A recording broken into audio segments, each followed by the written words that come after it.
Ladies and gentlemen, we've got Ruben from Link Brokers here. Just going to say a few words to kick us off. Thank you, Ryan. And just a quick, this is essentially a sponsorship message actually. So Link Business Brokers sponsor the Inspire breakfast, and very proud to sort of have a connection in with the Chamber of Commerce. We've always sort of maintained that when there's a strong business community, there's a strong Chamber of Commerce, and alongside that there's often a strong base of business brokers. Given that we're sort of over time, I thought I'd just have one little plug for what we do, and that is that many business owners push their business every day and work really hard, and they have little idea of what the value of their business is, or how to perhaps tweak, or what levers to pull to increase the value, especially when it comes to sale or some form of exit strategy. And I'd just encourage anybody who's in the audience to either reach out to me just through Zoom, through this chat, or just Google Ruben Business Broker. And we've got a wide sort of depth of talent in the Link office here in Waikato, but also nationwide, and very keen to have a chat with you just about ownership transition, and what levers can be pulled to increase the value of your business. But yeah, without further ado, Ryan, really keen, I think everyone's really keen to listen to yourself and the infamous Mike Jenkins. Cheers. Awesome. All right, thanks Ruben, thanks Link for what you do, and welcome everyone. Apologies for the slow start this morning. One of those things, literally technical difficulties. We should have had Instillery organising the event. It probably would have been a lot smoother. No offence to Sarah in the chamber. I just no reflection on Instillery, of course. Such a great cloud-based business. Hey Mike, welcome. It's great to have you here this morning, presenting to the chamber. Thanks Ryan. Yeah, it's great to be here, and a big thanks to Ruben and the Link crew for having us. And I thought I'd start with a few icebreakers just to crack in, being early in the morning, if that's all right. So sort of quick fire stuff. You ready? Yeah, fire away. All right. Favorite food? Oh, jeepers, Italian. Are you under 40? Yes. Looking good. Favorite book? Anything Lee Child or Brené Brown. Favorite movie? Die Hard. Classic. People you look up to? Probably Fam's first man, my old man. He's been there, done most things. And I think the much maligned, but Jeff Bezos, I think he's a bit of a game changer. Sure. Favorite city councillor? Ryan Hamilton. Oh, geez, I don't know who wrote these questions. Yeah. Oh no, good to know. Thank you. Yeah, no problem. Hey, welcome, Mike. And just in terms of some background, I understand you're sort of an ex-Hamilton man. You've moved away. You've come back home. So you're originally from here? Yeah, that's right, man. I had a pretty diverse, I guess, upbringing. My old man was an auditor of several things, and so we moved around a lot when we were real young. I was born in Wellington, but then grew up, went to 5 or 6 or 7 different primary schools across the North Island, and we ended up settling here in Hamilton in the Waikato when I was 7, and then went through the Southall and St Paul's sort of system here. Before jet setting out and off beyond the Bombays. Yeah, but yeah, it's good to be back. Awesome. And what line of work did you originally get into from school? Well, mate, I always had a vision of being the New Zealand ambassador to the Caribbean and living in the Caribbean islands. However, that failed, and my old man also told me that I should be getting into property or finance in high school, and I also failed at that. So I just landed really in IT on the back of, I guess, growing up in and around the computer land era in the Waikato in the 90s, and ended up, I guess, falling on my feet through doing an international trade and economics degree and getting into the industry, which I love so much today. Okay, and what part of the computing industry or IT did you start in?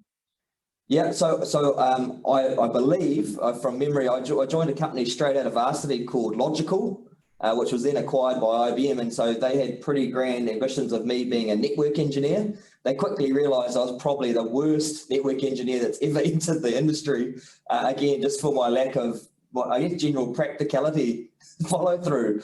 And so for me, I very quickly got into project coordination, sort of business analyst work, understanding customer profitability and behaviours and workflows, and then from there into sales and sales management. Okay, and then I was at an event that you put on recently for Scott Robinson, and I think you touched a little bit on it. Then you were sort of saying you were on I think you were on like a Zoom meeting or a Skype meeting with someone, and he asked you a hard question or something. You felt really inauthentic, and that was sort of a bit of a tipping point for you. Yeah, it was. I mean, yeah, integrity is a really big thing for me, and it's something that's been really ground into me by both my mum and my dad, my grandparents as well. And I think just that core concept of always having the courage to choose what's right over what's easy or what's comfortable. And I think that for me, really set some alarm bells off during my corporate career with a couple of the bigger guys in the industry. And so, again, I think it was just one too many and maybe caught me on the wrong day. And I decided that actually that corporate gambit wasn't for me, albeit I'd learned so much and still have so many really good friends in those organisations. It was a tipping point for me where I decided that actually I'd always wanted to start my own business. And I felt that if we were going to do it, we were going to do that with integrity as a core pillar, and that would be a key differentiator for us. Take me through that moment, though. Was it he asked you something, or you felt like you couldn't give him an honest answer, or you could? What was that? I could and I did, and I think the challenge was what we're being asked to front. The company line, for example, and it happens to so many other people. Your boss or your boss's boss tells you that this is the company line, irrespective of what the facts and stats and data says. And again, that's it was a pretty material point for that particular client. And again, we just didn't feel comfortable towing the company line on that day. And so again, without my boss's blessing, but in hindsight, we realised it was the right thing, and he does today. But I just wasn't prepared to stand out in front of it. And so I gave them the direct, honest, truth answer.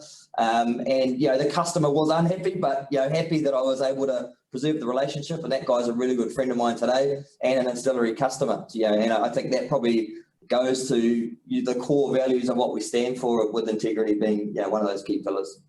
Sure.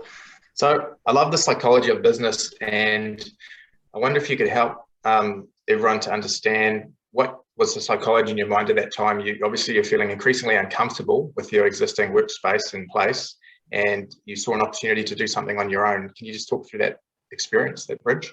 Yeah. And so again, I think that was one moment, but even my old man, he taught me a lot, and he always said, you got to do what you love. If you do what you love, it's not really work. And surrounding yourself with the best people, smarter people than you, and really building something was a special experience. And I know he loved his time through those different roles, and particularly the Computerland business that he and a couple of his friends bought off a big company and really grew it to something that then Spark acquired. And I always had massive respect for that. I think the ability for someone to go out with an idea, literally with an idea or concept, albeit his was an existing business. But what we saw, Ryan, was this huge wave, really. It was like a tidal wave of change that was happening in North America and happening in Europe. And for whatever reason, New Zealand has always been a bit of a laggard in that new technology adoption. And I think it's mindset, largely it's mindset. It's about Kiwis going, funnily enough, everyone talks about the Kiwi number 8 wire mentality, but we just seem to have this innate ability to throw up so many hurdles and objections to say, well, actually, if it ain't broke, don't fix it. It seems like in theory it's a good idea, but we're so different and special down here. And yet we were seeing, businesses realise 50% cost savings. Your software houses and big corporates in Europe and the US having the ability to launch products 10 times faster with like 20% less bugs than they'd ever done before. And it was largely centered around this concept of, actually, we're going to change the cost model, the fundamental consumption model of IT, from a capital investment where you've got to buy a bunch of hardware and it's a 6 to 8 week lead time and you've got to spend 4 weeks jamming it in, to actually public cloud consumption, which is only ever pay for the IT that you're using when you need to use it, turn it off and on with a green and a red button, and it's 100% OPEX. And that mindset alone, for a lot of business owners particularly, and even senior IT leaders in New Zealand, people didn't want to do it. And I would say it was probably curtailed by or reinforced by a number of very protectionist organisations who've been making 100% plus margins on doing it the old way for so long that they had no real vested interest to actually do, again, coming back to doing what's right for the customer regardless of who's looking, which is where the Instillery came in. And we sat down with a handful of these guys and girls, senior business owners, CEOs, CFOs, largely board members from across the country, and they had just had enough. They were tired of not getting access to, what these are cutting edge but new proven technologies like public cloud and hyperscale cloud, and they knew what they were going to get. One of my favorite quotes is from the now CIO of Auckland Council, Mark Denver. And when he awarded us some business, again, just a small bit of business at the time, but it gave us a great shot into local government. And he said to me, mate, I knew exactly what I was going to get from those big guys. I've had it all, 10, 15 years of doing it. He said, the reality is we picked the Instillery because we love your style and vibe. We love the capability that you brought. We love the transparency, and we wanted to give you a go. For whatever reason, we were compelled to give 100% Kiwi-owned business a shot at this. And again, that's been a highly valued partnership between the two organisations for the last 5 years. Awesome. And obviously your value proposition was obvious in terms of, like you talk about no capital investment really, and you're not stuck with old gear or stock. Yeah. No 5+2 year contracts. It was genuinely a shared risk, shared reward engagement whereby we had a hypothesis based on other work we'd done, which was if you move from this to public cloud, there is a cost saving. And actually, you'll pay a base fee. However, you'll only pay once we actually reach these key milestones. And that shared risk, shared reward, essentially saying we've done this so much, we believe so much in the cost savings and or benefit realisation that we'll put some skin in the game right in the contract. And again, still today, we're the only guys in New Zealand that are prepared to do that. But you get that when you've done over 300 plus migrations of that sort of scale. Wow, yeah, that's fantastic. And I guess you really took away that risk, or so because this was obviously going to cloud. I mean, talking commercially, but even for domestic DIY users, when we talk about cloud-based from something like Dropbox or simple things like that, were you right at the inception, essentially, with a lot of that thinking in New Zealand around cloud? Yeah, so we were the very first dedicated public cloud business, if you like, now called a cloud managed service provider. It's sort of evolved as a segment over time. But again, Xero, there's some great examples. Mercury Energy, we're one of the world's very first utilities to go all in on public cloud. And Grant Beatty, was the cloud manager at the time, and he's now actually manages the professional services team at the Instillery. But again, so there were some Kiwi businesses, pockets of greatness that were really showing really fearless leadership. We're talking, we turned 8 this year. This is 8 or 9 years ago. So we were the very first provider, and we spent a lot of our early years actually educating and driving awareness. Again, not for much profit and definitely not for a whole lot of revenue either, but it was driving awareness and getting up and speaking at every traditional IT gig and actually sharing the benefits of real world Kiwi customers who were prepared to take, I guess, the leap of faith. For us, we're really clear on who we're for, Ryan. That's always been really important to us. We're not for everybody. We know the Instillery is not for everybody, but we talk about being for companies and business leaders with backbone, not just a wishbone. And I think, that genuine intent, that says something when you're actually sitting down with a customer saying, you can trust us, well, not only writing the commercials, but here's where we've done it before. And again, I think, that emphasis really helps us stand out from the pack.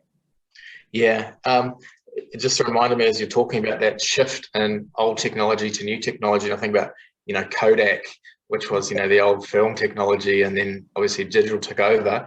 The irony with them, of course, was they had the original digital patents, but managed to stuff that up. And then you got Blockbuster, the old DVD stores, and they have opportunity to buy on Netflix, I think, for what would have been peanuts. Yeah, right. And now they're ghost. Do you see a lot of that old IT, sort of dinosaur infrastructure? I'm probably being a bit crude, but have you seen a lot of those businesses hold to their way of thinking and just lose market share? Yeah, and again, I think largely what it comes back to, and by the way, there mad respect for some of the big companies. Genuinely, I think and there's businesses like the Datacoms of the world that have invested a lot, and they've generated a lot of profit with billions of dollars into the New Zealand economy. But there's still organisations like that are really struggling, and it comes down to they haven't been willing to cannibalise themselves to evolve and change for the benefits of the clients. And that's something hard to say. Well, it's harder to do than to say, actually, we're going to go after that really high profit area of our business. But if we're going to have a longevity beyond 2 years, then we're going to need to do it. Otherwise, someone else is going to come and do it to us. And so again, I think the Instillery's always been really committed to, when we say challenge the status quo, it's not just external. We're constantly challenging ourselves to be better and go from good to great. And actually, there's no secret cows in our business, no matter how much profit it's delivering. And I think that emphasis and commitment really continues to, inspire us on a daily basis. And it also, we know, because we're actually a relatively young business too, Ryan, that it's much harder for the other guys. They're the big Pesha barge trying to turn really, really slowly. And yet, our agility and velocity, we call it velocity with confidence, allows us to really capitalise and get out ahead and look over the horizon, actually be there before the wave crashes, which in a surfing context is exactly where you want to be. For those that missed early on, I asked Mike why the room is called Jaws, and he names all his meeting rooms after great surf spots. So hence there's a strong surfing undertow, excuse the pun. So Mike, you mentioned velocity with confidence. That's a cool phrase. But you're not exactly small now. I mean, how many employees have you guys got? 180 plus. Yeah, that's right. Yeah. So 180 full-time family members, now members of the whānau, and that stretches from Auckland. We've got 100 odd up there on College Hill, down here to the Waikato headquarters down here. We've got 50 odd, and then that stretches all the way down to Tauranga, Taranaki. Wellington is growing really, really fast, and Christchurch as well. And so again, I think it's a mindset, Ryan. No matter how big you are, speed is a choice every single day. And in every single interaction, whether we like it or not, we prioritise, if it's front of mind or back of mind, what's important. And again, it just comes back to the core human basics. I stood up in front of our team and reminded them about this last week. You all have a choice, and the reality is someone's coming to you for a bit of advice for you to do something because you're an expert in your field, a customer, a partner. The sooner you can get your bit done, the sooner they can go. And again, you're one cog in the machine, and we pride ourselves on being a great team, not a team of greats. And so when everyone understands and plays their role and plays their position, that trust and empowerment that you have, really does allow you to go a lot faster than, irrespective of the size.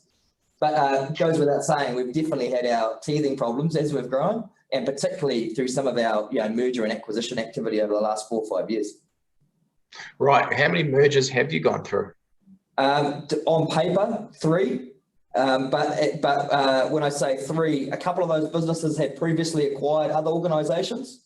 Right. So when we were doing the integration, you're talking 5 or 6 in hindsight when you sort of peel the covers back.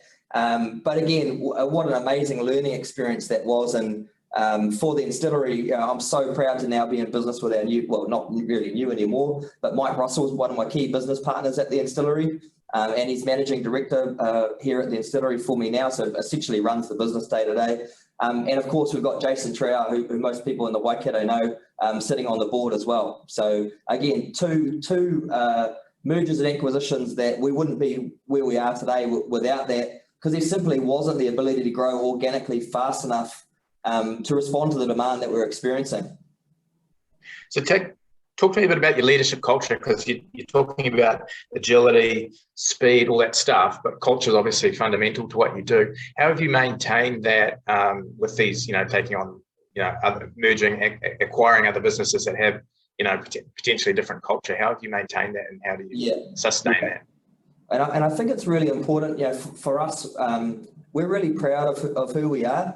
But I think, and leaning back to some of the Bene Brown and Simon Sinek stuff, your why and your purpose is really core. So I think if you can anchor around that, and for us, and that is very firmly to instill capability and belief into Kiwi businesses. So you'll notice there's no talk about the tech. It's a genuine feeling that we want to turn up in front for our customers and partners every single day. And so with that at the core, and then underpinned by key themes like we're building this business for 10 times, not 10% growth, that changes your thinking and your decision making each and every single day. So again, when you connect the why to the purpose and what we're trying to achieve, that really defines the behavior and culture that you're building. And then of course, underpinned by our values, which, again, we talk about relatively openly, I would say, probably they're not painted up on the wall, but, we talk about going from good to great. And that's not necessarily striving for excellence, but that's when you do good, you are great. And that's coming back to the integrity piece. We talk about hunger and hustle, and that talks about some of the prioritization and velocity and working as a team. And we also talk about curiosity and challenge. And that challenge is so core to what we do and each and every day. But again, it's all really anchored back to what I said at the start, Ryan. It's choosing courage over comfort each and every day, not just what's right or what's easy, and then choosing to actually practice our values, not just talking about them and slinging them up on a wall. And that's really important and really near and dear to my heart. And I'm fortunate enough that, as we've brought in these new organizations and we bring in some phenomenal new leaders, the most recent one, Katie, has joined us as our GM of People and Culture. They just get it straight away and they sort of get swept up in it and they make it their own. And as a leader of the organization, I love nothing more than watching these, super passionate, fire, but really diverse people come into our business, get swept up in it and make it their own. And you see them repping it internally and externally. And it's a real proud moment. Yeah, that's awesome. Talk to me a little bit more about your leadership culture. So you've got like a leadership team. You mentioned a board. So how does that all work? Yeah. So we governance is something, again, people will probably laughing at us who knew me 10 years ago. Administration was not a strong point for me. And I always thought, again, from the outside in, having worked largely for multinationals, I never had exposure to that world, But again, probably through some great advice from my old man, he said get governance in early. Always good to maintain, I guess, a bit of structural separation. Difficult as a founder shareholder. Sure. Because the reality is in a cold hard startup world, if you own most of the company and you're the founder and the CEO, you can pretty much do whatever you want. And so essentially, it was his advice, my old man Ross, that said you need to get a board in. And so we got some. We're very fortunate to have great networks of relatively independent people and senior governance people. And so we quickly established a board of directors with my old man as the chairman. Which is always an interesting dynamic as well, and we're learning. We're actually worked out we're probably a lot stronger for that experience as well, and I'm happy to share more about that. We brought on Jason Trower as well as a really key director and shareholder and board member, and he's been amazing, mate, in terms of his regional connections, and actually he's run these businesses before, so he provides a really good sounding board for me, again on a regular basis. And probably the one that people know the most is Bill English. So our former Prime Minister and Minister of Finance has been on our board, I think, for 18 months, nearly 2 years now. So, and he's been a great addition. I actively avoided the public sector and government for pretty much my entire career. And I guess he's probably, but through the Instillery, the public sector, one of our largest clients, whether that's local or central government agency, that they want what we've got. And so Bill's been fantastic at helping me navigate that crazy world. And I've really learned a lot under his stewardship. Yeah, I heard Bill English speak a couple of times, and you can tell he's just a quality guy and deep thinker. Yeah. You did well to get him on the board. Was that a challenge, or did that come through your networks, or? Yeah, you know what? If everyone sort of said, "Who do you know? Who did you shoulder tap?" We didn't know anybody. I was fortunate enough through a friend to meet him. He came along to an Instillery event in Wellington when we launched our Wellington office. I don't know, 4 or 5 years ago. And I met him, and I met a couple of his kids, and again, he heard me tell the Instillery story. I mean, this is going back a little ways now. And then, like all good Kiwis, I just thought he was a bloody good bloke. And so I stayed in touch, and I made sure we kept sharing, our successes, but also our failures. And some challenges that we were facing. And so when the opportunity came up for a seat on the board and we decided to go wide, I think both Jason and Dan looked at me when I said we should go to Uncle Bill, and they thought I was smoking crack or something, to be honest. But again, after 6 months, 8 months, he flew into Hamilton for me. We had a meeting up at a random cafe out at the Hamilton airport, and we sort of shook hands, did the deal, and never really looked back, mate. So I think the message there is don't shy away from what I believe is the art of the impossible. You got to if you're hungry for it and you commit, everything's possible. And I think New Zealand founders and leaders probably do themselves a disservice by just going down the easy route. It might be a friend that's in the game, and there's nothing wrong with that either, but challenge yourself to get the best possible team around you, and they'll constantly challenge you and keep you honest and keep you striving for something bigger and better. Yeah. Tell me also around the board, I love the dynamics and the psychology. Obviously, there's a big accountability drive for you because you've got Bill English flying in, you've got these guys there, and you can't just wing it. So you've obviously got to.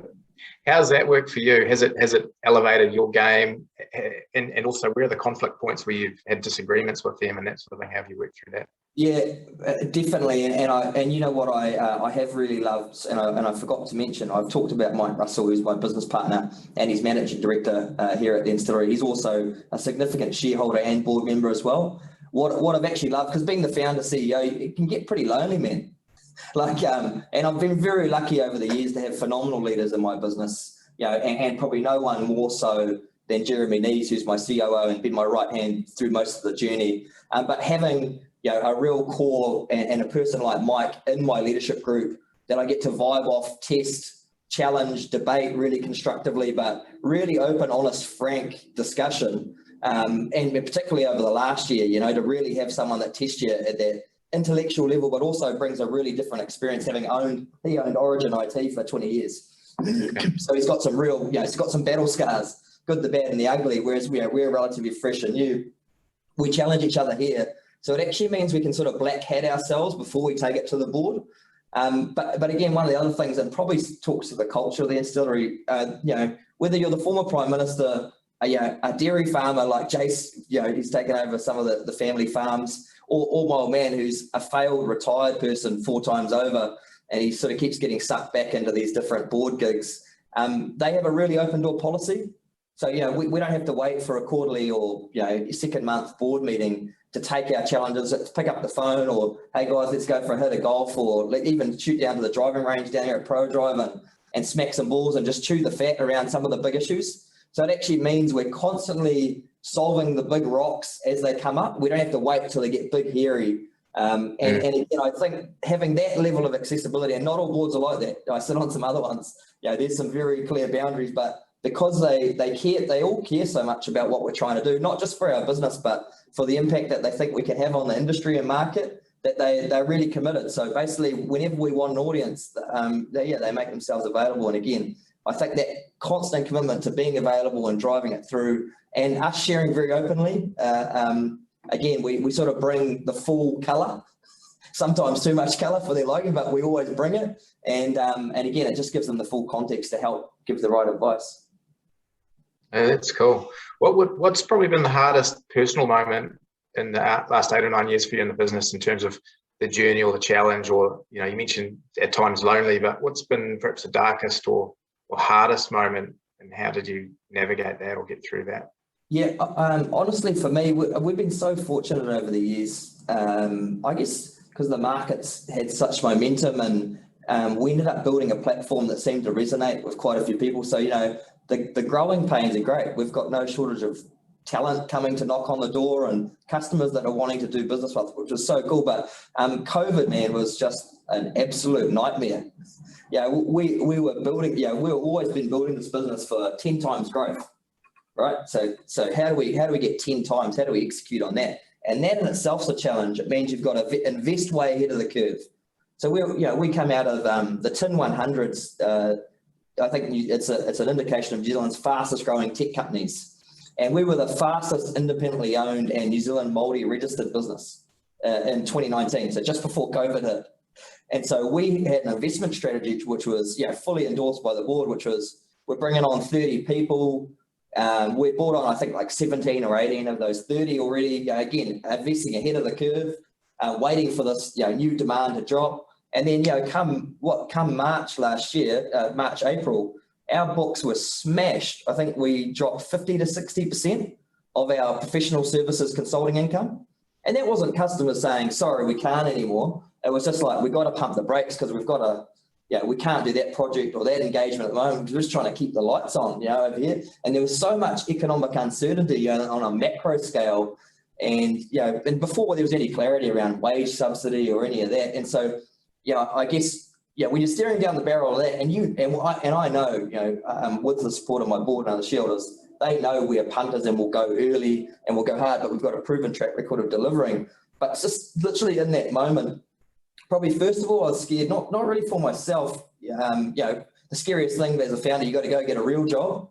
So you're like, okay, so that's fine. I could probably get a job at some point if it all goes tits up. But I was really worried about our whānau, having 180 staff, that's 180 families that are relying on us having a plan and executing really well. And also, in the world that we live in across New Zealand, that's 180 communities as well, where these guys and girls, albeit relatively young, we've got an average age of 34, those communities really rely on these whānaus as well. And so that probably took a bigger toll on me personally.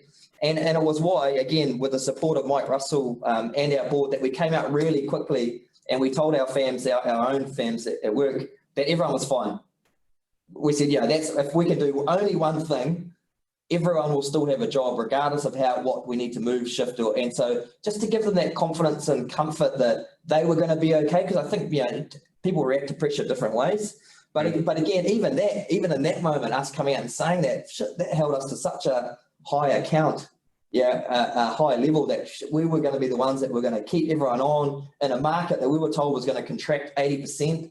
And so, for me, Ryan, that was a real scary moment and really tested. Everyone says pressure creates diamonds. I'm not too sure about that. Some people turn to dust. and so we with a couple of old CFOs and a Minister of Finance on the board, we modelled every hypothetical scenario from doomsday to a 10% loss, to everything possible. And again, coming back to the surrounding yourself with good people, what we really saw was the cream really rose to the top. And having a group of leaders like we were fortunate enough to have at the time around us, rallying around us, and even my own wife Angie, she was a great sounding board for me, because we just sort of figured, actually, if we just commit and keep doing the right thing, the results will come. So if we don't stray too far from the path, stay focused on really to do 2 or 3 things really well. And again, we were very fortunate, to come back to pre-COVID budgets, and despite having 100 odd different other versions of it, but it was really tough, personally, professionally. It was a tough year. But again, I want to say glad to be over it, touch wood. But I think we're going to be living in and around it and with it for some time.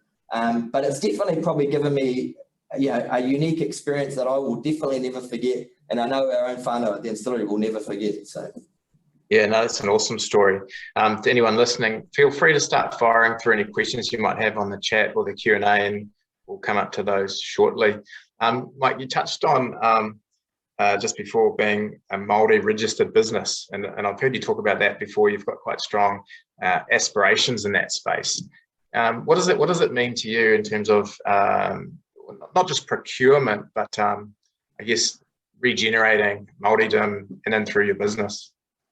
It's an interesting one, and I love talking about it. I know it's uncomfortable for some people, but for me, even growing up down here and going to Sutherland St Paul's, I was definitely one of the brownest growing up there. And everyone looks at my mum and dad and they're like, oh, I don't really get it. They're relatively white, and then so that there's all this like, how Māori are you? Are you Māori enough to be talking about Māoridom and what it means and the core values? And my honest assessment is, until you walked in the shoes, you don't know. so I'm real proud to be New Zealand Māori, and my family are, and we're Ngāti Raukawa from down Horowhenua Kapiti ways. And I know I've got some real proud cousins and that, you know, again, when I finally found confident enough to stand up and talk about it in a business context, because just no one used to do it, definitely not in the corporate world. And now it's quite funny. It's sort of like, it's become fashionable. And I don't mind talking, again, I'll put it out there to anybody. I don't mind talking about it, but we're really proud of where we come from, Ryan. And so for us as Instillery, and it's not just myself, obviously myself, my old man, and even Jason Trower, you know, has some great Maori blood in him, I think from down the East Coast. And so we really wanted to make a stand. It's where we're from, it's who we are. And so registering as a Maori business was as much about, I guess, some of our cultural beliefs and the way we lead and we manage, and it is about whānau, and it is about communities, and it is actually serving a higher purpose. It's about a plan that lasts longer than a month or a financial quarter, and it's about 5 years, 10 years, 50 years, what's the legacy that we're going to leave behind? And, you know, that's driven some of our, some of the things I've talked a lot about, you know, legacy and loyalty over currency. I think that's really, really important. And, you know, what is the impact and legacy that us as people in the business or industry are going to leave behind? You know, I love that All Blacks analogy around leaving the jersey in a better place. And I think, you know, there's some connectedness there with how we were brought up and what we stand for that, you know, I think really seem to resonate, you know, with the wider public. And it's something we're committed to driving, even if it's uncomfortable for some people. So, yeah. Yeah, no, that's awesome. No, it is certainly some challenging conversations, and obviously we're seeing a lot more of it on a local government level, and even, you know, central governments making decisions that are trying to enhance and reduce inequities and those sorts of things. And it's not an easy thing to do, is it? And I think the best thing to do is to talk about it more and have those conversations. Yeah, and obviously, and obviously you're bringing those values in and through your business as well, because there's a lot we can learn from the integration of those cultural values, eh? Yeah, and we're not perfect either, Ryan, you know, and I talk about this really openly as well. You know, the Treaty of Waitangi and is a lot more than an old document, old crusty document. I think us as private entities have a lot of work to do to really understand what it means on our business and the way we engage and the way we connect with that community. And so again, that's something that's a bit of a moving feast for us, but it's something that at the Instillery we're really committed to, and there's some fearless leadership going on in the private and public sector in and around that. Yeah, I met with Stephen Towns the other day from NZIST or Tipukanga, and he's leading that new education group based here in the mighty Waikato as well. And, you know, some of the engagement going on to really fully embrace and understand and drive awareness across the business around how we can be better partners. I think it's really important too. So yeah, really keen to get our teeth stuck into that this year. Awesome. Hey, we've got a question from Wayne. You head up a large business with all the associated challenges and pressure at times within that. What strategies do you use to maintain a healthy work-life balance? I don't. No, Wayne, that's a really good question. My family would tell you I'm getting better. But, you know, the reality is starting a startup and running a business and, you know, and all the stuff that comes with that, I was terrible at it, probably, you know, right up until last year. And actually COVID was the real shake-up that we probably needed, actually, to be honest. I had never been at home for more than 2 weeks in a row since starting the Instillery. Yeah, consistently 14 nights at home in my own bed. Yeah, the nature of the beast was I was out there traveling, engaging, meeting our team, customers. I really felt that was the only way we could do it. And you know what? COVID showed me there was another way. You could still have meaningful engagement. You know, even being a technology company, it sounds crazy to talk about, but I'm an old soul, so I love pressing the flesh and looking someone at the eye and, you know, just, that old school way. But for me, COVID, and I know COVID was so hard on so many people, but it really gave me a bit of a shot on the arm and a bit of a wake-up call to make the most of each and every day. I've got 3 beautiful kids of my own, and we've got a nephew that lives with us, you know, Callan, as well as my wife Angie. And so actually taking some time to breathe, spending time with the kids, whether it's running around outside, going for a bike ride. You know, Angie and I go for a run every now and then, and actually sort of getting into a bit of a healthy mind, healthy FAMS routine, and that's something that I've continued since COVID. And, you know, shout out to Sarah and the Body Fit crew, CBD down here in Hamilton, because straight after COVID, Angie had registered me for this gym, which I'm not people know me, I'm definitely not a gym bunny, that's for sure. But I've really got into that, and what I've found is that commitment, just even having 3 times a week in the diary for a bit of a mental health blowout, and I still hate that grind every single day, but I do go and I feel so much better for it. So I think nowadays it's just a commitment to having quality family time and being in the moment when I'm there. And I found a little outlet through exercise that really helps me maintain a real clear head. And I would sort of sum it up by saying, coming out of summer, I really love summer and spending time at the beach. We're so fortunate, but I did 28 days booze free in February, just for no other reason than I want to just, I'm interested in biohacking and trying to be your optimal performing self. And I was just trying to see how it felt. And so again, I think that was a really good boost for me coming back in 2021 and just taking that time out. And again, it was a really cool experience, and I'm back on it now. But it was something worth trying for those people who are looking to freshen up a little bit, I would say. Yeah, no, great advice. I've done the Dry July a few times, and it's a couple of times I did it, and I put it out there on Facebook and was accountable and try and raise some money. And a few times I felt like falling off the wagon, having a quiet wine. I was like, damn it, I'm accountable. Got to follow through. But it's definitely good to talk some lines in the sand sometimes, eh? Yeah, exactly. I've had, that's how good my friend group are, and actually some of my great customers. They're dropping off all my favourite plonk at my desk here, so I'd come into the office and I'm like, these guys are trying to lead me astray. But no, it was a good incentive to look at that every day and realize, look, I'm staying the course. And I'm pretty stubborn, that's for sure. As soon as you commit to something like that, you get tested, don't you? Absolutely. Andrew's just asked, can you expand on biohacking? Andrew, it's a good question. So biohacking for me, and I've done a lot of reading about it. There's lots of supplements you can take to focus the mind. There's things like nootropics, there's all that sort of stuff. I haven't really gone down that path because I prefer to read and research first, but I've got a number of friends and members of the Instillery that sort of engage in that sort of stuff. And it starts at the very basic, from helping you train more effectively with things like pre-workout and shakes and all that sort of stuff, all the way through to some of the more mind clarity drugs. So I'm not at this end yet, that's for sure, but I have dabbled in some pre-workout to give myself maximum impact. I think, to be honest, some of the biohacking stuff, it's getting crazy. It's a bit of a scary feast, probably maybe one for another day, but it's something I'm definitely interested in. So I'll keep researching. So Andrew, if you've got any tips, let me know, man. He's just put read. I lost the question, but I start with the old coconut oil and coffee and a bit of collagen, something simple. It's bit of collagen. Good, I like good it. stuff. Hey, where to from here, Mike? Obviously, you're Mr. 10X.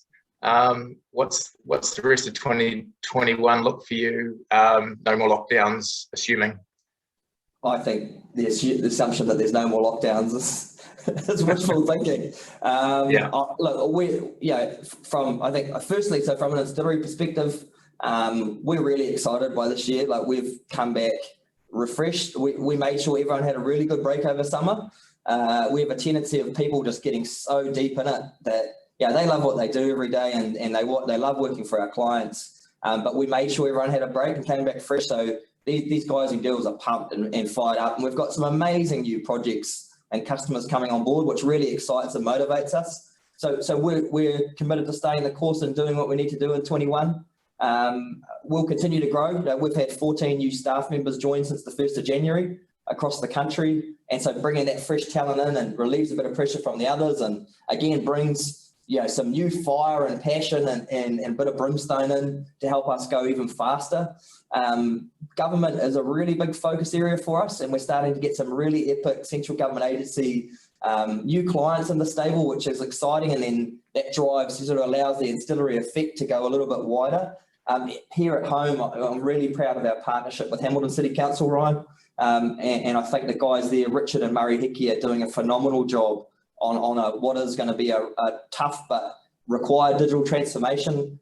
So again, you're really excited to be part of that and partnering on that. But probably for me personally, having Mike Russell in our business as managing director has allowed me to look a little bit further afield. So we'll continue in our merger and acquisition path. We're actively working in areas like cybersecurity and privacy with some of the new legislation around mandatory breach notification. And of course, our core cloud and DevOps capability around automation for businesses. We'll continue to look at buying, and there's a number of really distressed businesses post-COVID that we think we're a good home for that really cool talent to come in and land. And probably, again, outside of the day-to-day business, I'm really passionate about, I guess, helping to close the digital divide. So I think COVID really exposed us, like we're giving away free connections, as big agencies, which I think is awesome, from the Ministry of Ed to help people work from home, but not really realising a number of these kids don't even have a laptop or a phone or anything that can connect to the internet.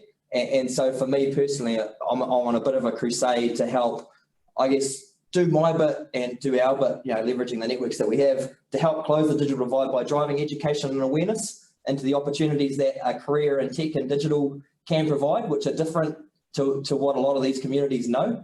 And so, it's one of the reasons why we launched Elevate Our Future last year, eaf.kiwi, and we're driving digital apprenticeship opportunities for some young Kiwis that ordinarily wouldn't have a shot at doing a certificate or diploma at a polytech or a university, and showing them that actually, irrespective of their credentials or background, their unique way of thinking and their life experiences can go a long way to actually serve them and set them up for a career that's not just rewarding financially, but can really potentially change a whole new generation. And as someone that's looking at the industry and hiring talent come in, we really need it. That's awesome, Mike. It's incredible work that you're doing. Finally, you've been a big advocate for Hamilton. You've re-HQ'd here. You talked about Hamilton being the HQ of everything. Tell us again why you love this place and why you're so passionate about it. Sure, man. Yeah, I've always been a passionate Waikato man and Hamilton man, much to the disgust of my university colleagues in Auckland. I had the number plate Wakatu for as long as I could remember, although it's sort of, I think when I got married, Angie made me get rid of that. I love Hamilton. I mean, the reasons we came home, probably threefold. Number one, it's an amazing lifestyle. I've heard it described as the 10-minute town. It's, having been in Auckland and Sydney and spent some time wider than that overseas for some time, the ability for you to be somewhere in 10, 15 minutes is a game changer. Whether it's dropping the kids off at school in the morning, shooting to the gym, going for a round of golf, that lifestyle that the Hamilton affords is amazing. I think you can't go past the value for money too, and that's largely tied to the lifestyle that you can afford down here relative to, we lived in a townhouse in St Heliers in Auckland, and now we've got a lifestyle block down here in Tamahiri, and we love that, and we love the ability to give our kids at the Instillery an opportunity, and so I encourage everyone in the New Zealand tech sector to take a serious look at Hamilton and the Waikato as a real opportunity to change your own lifestyle. And then I think finally, Ryan, location. We're really privileged, and I'm a big believer in regional New Zealand outside of just the Waikato. I love the fact I can pop over to Kawhia and Raglan and pop out for a fish, in 30 minutes, 40 minutes, depending on traffic out there. I love the fact I can be down at Near Island, in 2.5 hours. That's literally on the road and on the water. I love my fishing and recreational fishing, and also the connectedness to the wider community. Cambridge is a beautiful place. We're starting to see Hamilton grow and really expand, spread our legs. And I think that's all supported by what's going on in education down here. We've got three of the finest education institutes, around in the Wānanga here, Wintec, or Te Pukanga, and of course Waikato University. And so I think we've got a unique opportunity where we've sucked in all this amazing young talent from across New Zealand, and we're creating a real bubble. And so again, I think our challenge as a group of leaders, business leaders and political leaders, is to how do we keep that and attract that talent and keep it here to stay.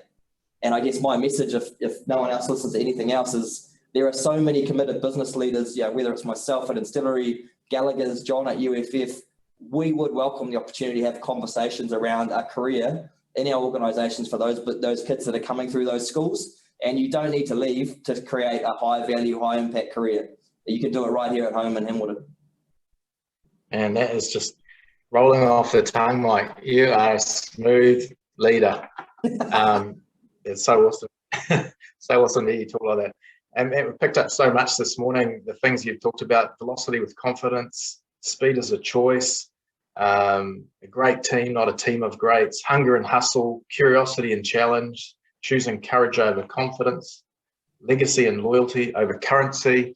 Man, there's so much you've shared, and I'm sure that everyone who's watched or will watch it will take away a lot from it. So, yeah, on behalf of the Chamber, Mike, on Link, myself, just thanks for tuning in this morning, giving of your time.